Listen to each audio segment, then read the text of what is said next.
ये दास्तान है एक ऐसी जोड़ी की जिसने हिंदी सिनेमा को म्यूजिक का वो दौर दिया जिसको भुला पाना नामुमकिन है। चेहरा गुलाबी, नजरें शराबी।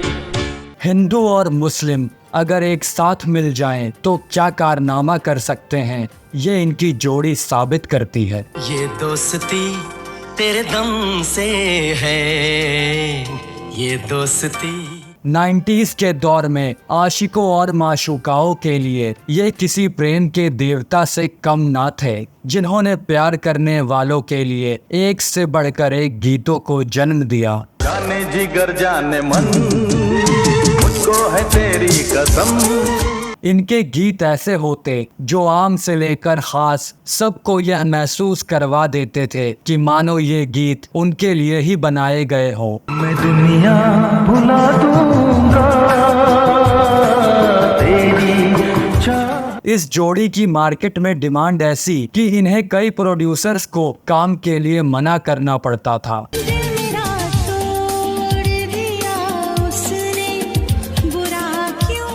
फिर ऐसा क्या हुआ कि 90s की सबसे बेहतरीन म्यूजिक डायरेक्टर की ये जोड़ी टूट गई और किसके कत्ल ने इन दोनों के बीच सब कुछ बदल कर रख दिया। कर ना सके हम प्यार का सौदा। कहते हैं कि जोड़ियां ऊपर वाला बनाता है, हालांकि वो जोड़ी रोमांटिक हो ऐसा जरूरी नहीं। फिल्मी दुनिया में संगीत की बड़ी अहमियत रही है और संगीत ही वो माध्यम रहा जिसने हमें बेहतरीन लेजेंड से रूबरू करवाया है।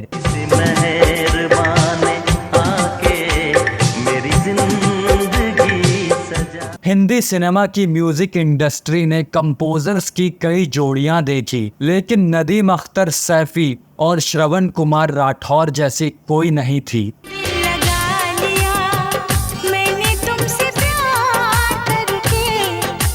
दोनों को नदीम श्रवण के नाम से जाना जाता रहा है। इस जोड़ी के द्वारा कंपोज किए गए म्यूजिक ने पूरे 90s को यादगार बना दिया था। आईना बता कैसे उनका दिल चुराना है आज फिर। इस कदर आपसे हमको मोहब्बत हुई, टूट के आए हो मेरी जिंदगी में तुम बहार बनके। नदीम श्रवण ऐसे म्यूजिक डायरेक्टर थे जिन्होंने बॉलीवुड में उस टाइम पर एकदम नए तरह के म्यूजिक की शुरुआत की थी, जिस कैटेगरी को आज भी फिल्मी गजल के नाम से याद किया जाता है, जिसमें स्लो मेलोडियस म्यूजिक के साथ ही साथ बहुत ही खूबसूरत लिरिक्स होते थे।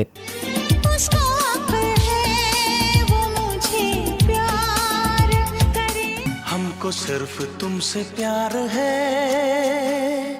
हमको सिर्फ तुमसे प्यार। इस जोड़ी के द्वारा कंपोज किए गए बेहतरीन म्यूजिक के लिए इनको टोटल 6 फिल्म फेयर अवार्ड और म्यूजिक फील्ड में ऐसे कई ढेरों अवार्ड मिल चुके जो किसी और म्यूजिक डायरेक्टर्स के लिए एक सपना होता है। कितना प्यारा तुझे रब ने बनाया, कितना। वह दौर नदीम श्रवण का दौर था। यह दोनों उस टाइम पर किसी भी चीज में हाथ लगाते थे तो उसके हिट होने की गारंटी 100% मानी जाती थी। लेकिन 90 के दशक में इतना नेम और फेम कमाने के बाद आगे चलकर ऐसा क्या हुआ कि यह जोड़ी अचानक से ही बॉलीवुड से गायब हो गई और ना अब यह हमें कहीं देखने के लिए मिलते हैं और ना ही उनका वो मेलोडियस म्यूजिक हमें सुनाई देता है।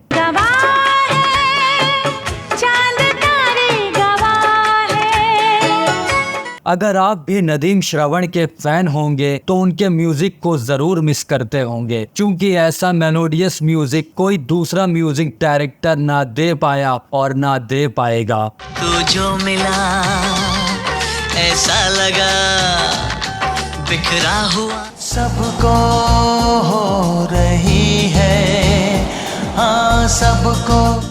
आखिर क्यों म्यूजिक इंडस्ट्री में अपना बना बनाया नाम छोड़कर आज यह परफ्यूम और बैग बेचने के लिए मजबूर है। इस जोड़ी के बारे में एकदम शुरुआत से बात करते हैं कि यह जोड़ी कैसे बनी, कैसे इनको बॉलीवुड में काम मिलना शुरू हुआ और क्यों आगे चलकर यह दोनों एक दूसरे से अलग हुए और अभी कहां और किस हालात में है। अच्छा खासा दोस्त भी दुश्मन बन जाता है। ओ अच्छा 19 के दशक में नदीम श्रवण के बारे में बहुत लोगों का कहना था कि उस टाइम पर उनकी किस्मत बहुत अच्छी थी। उस टाइम पर वह जो भी म्यूजिक बनाते थे वह एकदम सुपर हिट हो जाता था। बिन साजन झूला झूलूं, मैं वादा कैसे भूलूं। तुझे ना देखूं तो चैन मुझे आता नहीं। लेकिन यह सच बिल्कुल भी नहीं है। नदीम श्रवण को मिली सफलता के पीछे उनके 17 साल की मेहनत और स्ट्रगल की कहानी है। जिन 17 सालों में इन दोनों ने एकदम गुमनामी की जिंदगी जीते हुए अपने आप को इस काबिल बनाया था। सच्चाई की राह जब कोई अपनाता है। बात करें नदीम सैफी की तो इनका जन्म 6 अगस्त 1954 को मुंबई में हुआ था। उनके पिता उस टाइम पर एक जाने माने बिजनेसमैन थे। हालात अच्छे थे तो उनकी स्कूलिंग भी सेंट मैरी हाई स्कूल में कंप्लीट हुई थी। बचपन से ही नदीम सैफी को ड्रम, ढोलक और तबला बजाने का शौक था और कॉलेज टाइम पर ही उन्होंने अपने कुछ दोस्तों के साथ मिलकर खुद का एक बैंड भी बनाया था। उस टाइम पर नदीम सैफी ने अपना करियर म्यूजिक इंडस्ट्री में ही बनाने का डिसाइड कर लिया। उनके पिता एक जाने माने बिजनेसमैन थे, इसलिए उन्होंने भी नदीम सैफी को सपोर्ट किया। मेरी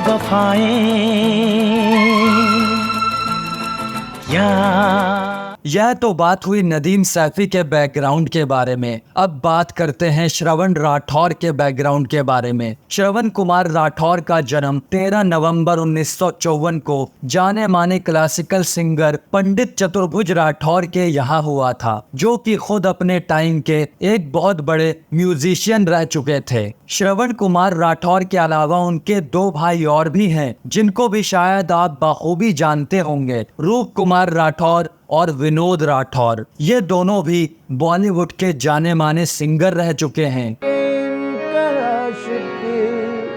मैं बन गया हूँ।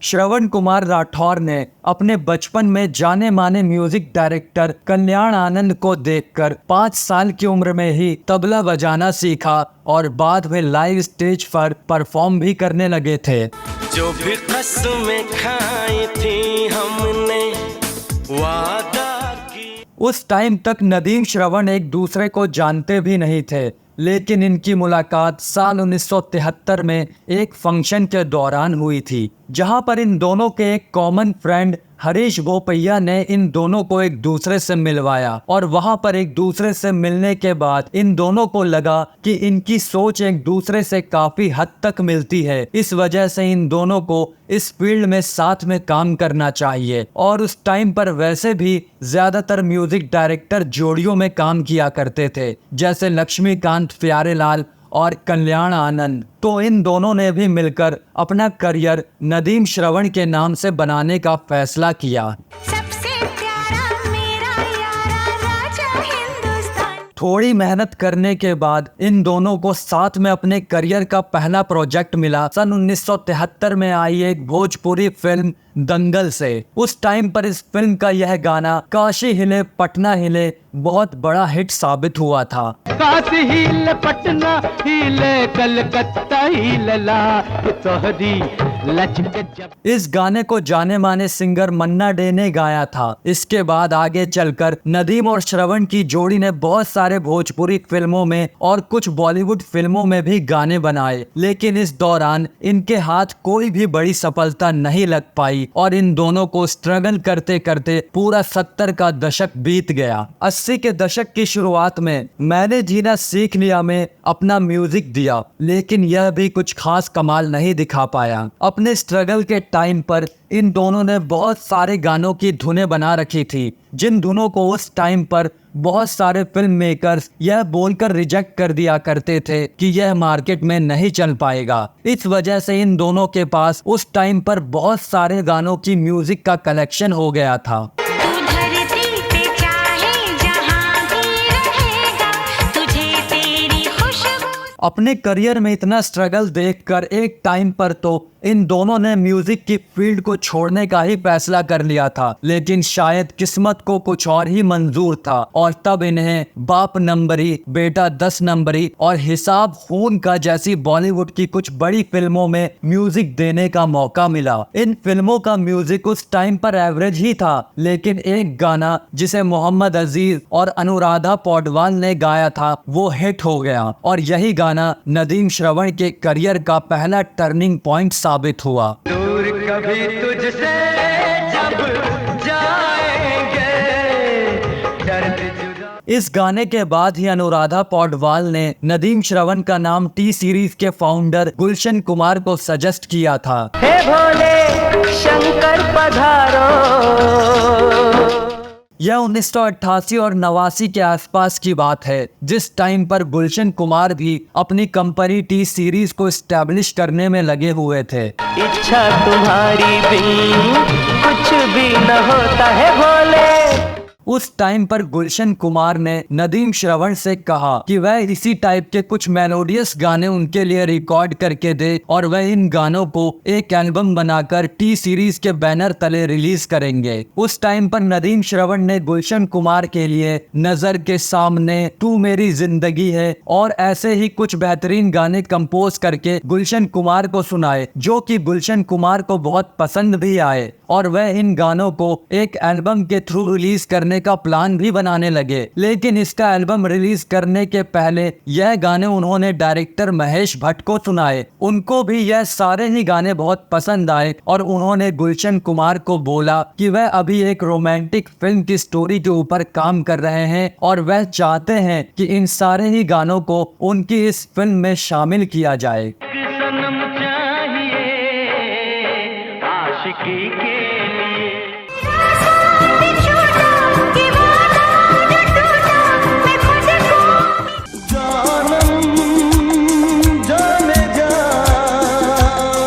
इस तरह से इन गानों को एक अलग से एल्बम के थ्रू रिलीज ना करके फिल्म आशिकी के म्यूजिक एल्बम के तौर पर रिलीज किया गया और फिल्म आशिकी का वो म्यूजिक एल्बम रिलीज होते ही तुरंत सुपर हिट हो गया। इस फिल्म के म्यूजिक एल्बम के टाइम पर record breaking audio cassette sale की गई थी। आशिकी एक ऐसी फिल्म थी जिसने नदीम श्रवण के साथ साथ गुलशन कुमार की म्यूजिक कंपनी टी सीरीज को भी स्टैब्लिश किया। कुमार सानू, जो उस टाइम पर एकदम नए सिंगर थे, उनको भी एक अलग पहचान दिलाई। फिल्म के लीड एक्टर और लीड एक्ट्रेस राहुल रॉय और अनु अग्रवाल भी रातों रात सुपरस्टार बन गए। इस तरह से इस फिल्म में बहुत सारे लोगों की किस्मत रातों रात बदल दी थी।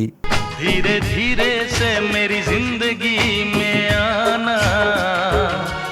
फिल्म आशिकी के म्यूजिक एल्बम की उस टाइम पर लगभग 2 करोड़ से भी ज्यादा ऑडियो कैसेट सेल की गई थी, जो कि उस टाइम पर अपने आप में एक बहुत बड़ा रिकॉर्ड था और आगे आने वाले कई सालों तक यह रिकॉर्ड किसी और फिल्म का म्यूजिक एल्बम तोड़ नहीं पाया था। मेरी जिंदगी है तू। इसके बाद नदीम श्रवण ने आगे चलकर दिल है कि मानता नहीं, सड़क, फूल और कांटे, दीवाना, दिलवाले जैसी सुपरहिट फिल्मों के म्यूजिक एल्बम की लाइन लगा दी। जीता था जिसके लिए मौका मिलेगा तो हम बता देंगे मौका। और इसके बाद नदीम श्रवण के द्वारा कंपोज किया गया म्यूजिक हर साल के लगभग टॉप 3 म्यूजिक एल्बम में शामिल होने लगा। पहली मोहब्बत का एहसास है तू। इस जोड़ी ने फिल्म आशिकी, साजन, दीवाना और राजा हिंदुस्तानी के लिए बेस्ट म्यूजिक डायरेक्टर का फिल्म फेयर अवार्ड भी जीता। दिल का रिश्ता बड़ा ही प्यारा है। हालांकि उनकी यह सक्सेस बहुत ज्यादा लंबे समय तक नहीं चल पाई और सन 1997 में अचानक से रातों रात हर चीज बदल गई, जब 12 अगस्त 1997 को गुलशन कुमार की मुंबई अंडरवर्ल्ड के कुछ लोगों ने गोली मारकर हत्या कर दी थी। इस केस में दाऊद इब्राहिम और अबू सालेम जैसे लोगों का नाम शामिल हुआ था, लेकिन बाद में उन्हें कुछ ऐसे सबूत मिले जिसमें गुलशन कुमार की हत्या का शक नदीम सैफी के ऊपर भी आ गया। हालांकि जिस वक्त गुलशन कुमार की गोली मारकर हत्या की गई, उस टाइम पर नदीम सैफी लंदन में अपने परिवार के साथ छुट्टियां बिता रहे थे। मुंबई पुलिस को नदीम सैफी के ऊपर शक इसलिए भी हुआ था क्योंकि इस मैटर के कुछ दिनों पहले ही गुलशन कुमार और नदीम सैफी के बीच में एक एल्बम को लेकर थोड़ी बहस हो गई थी। हालांकि नदीम सैफी ने अपनी बेगुनाही के बारे में कई बार बोला कि इसमें उनका कोई हाथ नहीं है, लेकिन नदीम सैफी उस टाइम पर लंदन से इंडिया वापस नहीं आए और उन्होंने बोला कि उन्हें अपनी जान का खतरा है। हालांकि बाद में लंदन हाई कोर्ट ने मुंबई पुलिस की तरफ से लगाए गए नदीम सैफी के ऊपर इन आरोपों को एकदम गलत बताया था और इस हत्या में नदीम सैफी का कोई भी हाथ है इसको मानने से इनकार कर दिया था। लेकिन कोर्ट की तरफ से क्लीन चिट मिलने के बावजूद भी नदीम सैफी दोबारा इंडिया वापस नहीं आए, क्योंकि उनको डर था कि अगर वह इंडिया वापस आएंगे तो हो सकता है कि उनके खिलाफ कोई बड़ा केस हो जाए। हालांकि उस टाइम पर नदीम सैफी ने इंडिया वापस ना आने का एक रीजन यह भी दिया था कि उस टाइम पर उनकी वाइफ को मिसकैरेज हुआ था, जिसकी देखरेख के लिए उन्हें लंदन में ही मौजूद रहना पड़ा था। हालांकि गुलशन कुमार की हत्या के पीछे की पूरी सच्चाई क्या थी यह अभी तक खुलकर सामने नहीं आ पाई है, लेकिन इस केस के बाद नदीम श्रवण के करियर पर बहुत ज्यादा फर्क पड़ा था। हालांकि साल 1997 के बाद भी इन दोनों ने बहुत सारी सुपरहिट फिल्मों का म्यूजिक दिया, जैसे सिर्फ तुम, धड़कन, यह दिल आशिकाना, राज, कसूर, हम तुम्हारे हैं सनम, कयामत और ऐसी और भी बहुत सारी फिल्में। प्यार खोया है जाने कहाँ, उसे ढूंढती मैं। तेरी मोहब्बत ने कितनी हसरत है हमें तुमसे दिल लगा। ऐ मेरी नटखटी कॉलेज की। इन सारी ही फिल्मों के म्यूजिक एल्बम को श्रवण कुमार ने इंडिया से और नदीम सैफी ने लंदन में रहते हुए ही कंपोज किया था। हालांकि बहुत सारे फिल्म मेकर्स नदीम सैफी का नाम अपनी फिल्मों से जोड़ने में पीछे हट रहे थे, क्योंकि उन्हें ऐसा लग रहा था कि नदीम सैफी का नाम अगर इस फिल्म से जुड़ेगा तो यह फिल्म अच्छा कलेक्शन नहीं कर पाएगी। इसी वजह से सिर्फ तुम जैसी फिल्म में नदीम सैफी को म्यूजिक डायरेक्टर के तौर पर क्रेडिट भी नहीं दिया गया था। पहली बार मोहब्बत की है।